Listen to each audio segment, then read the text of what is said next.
If you're at port at Puerto Plata in the Dominican Republic, in this video, I'm sharing with you one of the options for an excursion that you can do, jumping off the 27 waterfalls at Damajagua, as well as an adventurous buggy ride through the town and jungle, as well as, if that's not your vibe, what are the other things to do at port here? What are some of the top things that people love to do? As well as an honest opinion. Is it worth it getting off the ship?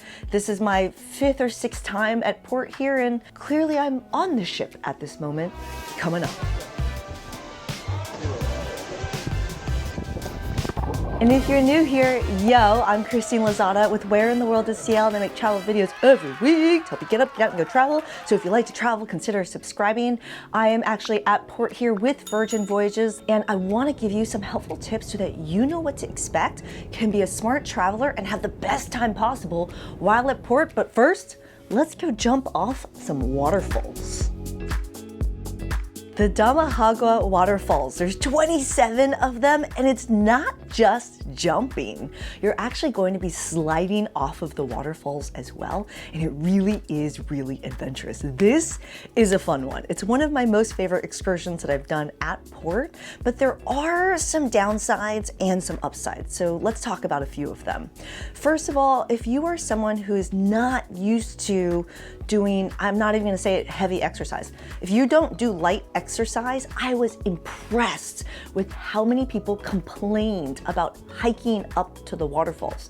The hike was like 10 minutes and was super mild. I get it. If you've been drinking heavily on your cruise, it's probably gonna feel extremely exhausting, but it is a very mild hike to say the least. You are hiking through the jungle, so it's a little bit on the warmer side depending on the time of year that you are here. Consider checking out the full blog post if you wanna, what's the weather there? What is the written version of this video? That's all in the description for you, so check that out. But after a short hike up, it's all downhill or downfall from there, in which you start jumping off the waterfalls or sliding down them or trekking through them. It's really important to wear things that can get wet, and also it's helpful to have a wet bag that straps to you. Make sure to bring a smaller one if you can, given how much you are adventuring through the water. But I brought my waterproof camera, obviously, and some people, they dropped their phones because it's easy to drop things as you're sliding down the waterfalls. But those guys that are your tour guides will do a lot to help you find the things that you have dropped. So just something to be aware of. Make sure you either have a waterproof bag or try to bring as little as possible when you're going on this excursion. Super, super fun. I really enjoyed this one, but also one other helpful tip to know, not every cruise line is going to let you jump. I don't even know what to tell you. Don't sail with Carnival, sail with Virgin. And get a sweet deal. Check that out in the description below. But it didn't start with the waterfalls. You actually start the adventure that I was on with a buggy ride. You're on a Polaris buggy, and you go not just through the town, where you can see some of the locals and the houses and the way people live and the horses and donkeys passing by, but you have the option to stop in town where you can grab a local snack if you want to try the food, or grab some local crafts if you want to buy something and support the locals. And you will also, it's adventurous. You will go through the mud, you will go through the rivers.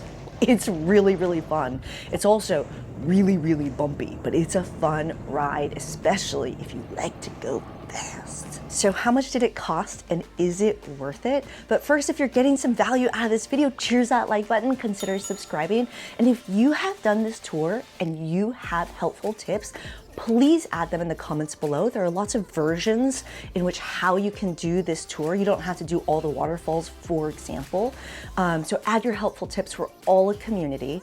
But I paid $180 per person for this half-a-day-ish tour. That was the transportation, the buggy ride, the 27 waterfalls, everything was included in that.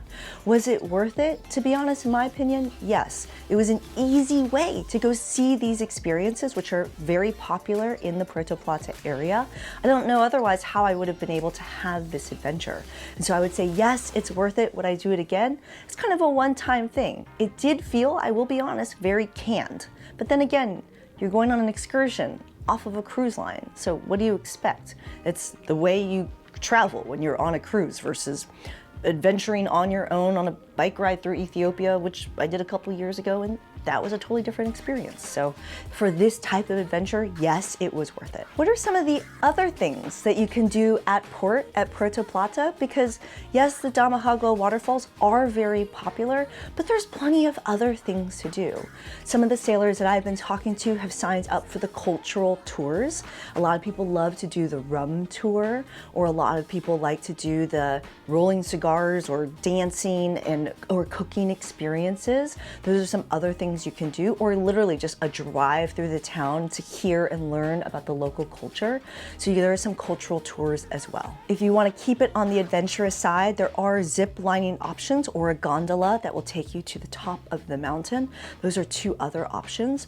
Or about a 45-minute drive away is Xoxo Beach. And over there you can do things like getting on speedboats and catamarans, you can do snorkeling, you can do the beach clubs and just hang out on the beach. Those are some other options of things you can do in the area. I also love to use Viator.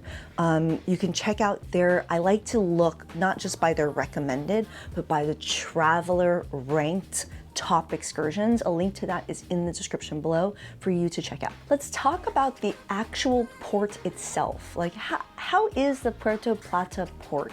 It's one of the ports that's well built up. It's actually a pretty big port with a lot of things to do. If you don't want to take that ride to Xoxo Beach and enjoy a beach club over there, there's lots of options over here. Granted, you can't really get in the water, but you can at least enjoy the views of the water with like beach club type atmospheres looking out over the waterway. Or a lot of people love to go to the pool.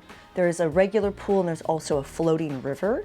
So those are two options of things that people love to do at port here. If you're someone who loves to shop, there's a lot of shopping options over here.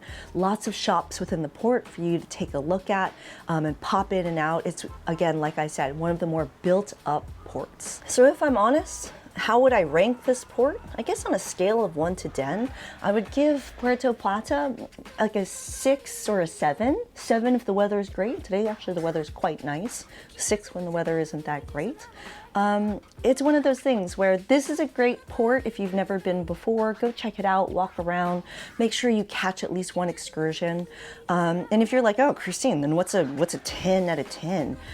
I love Bonaire Port. Bonaire is also my most favorite place in the world. If you want to check out that video, there's a link to that in the description below. Oh, that island is amazing. Here it feels very touristy. You don't get any kind of local stuff.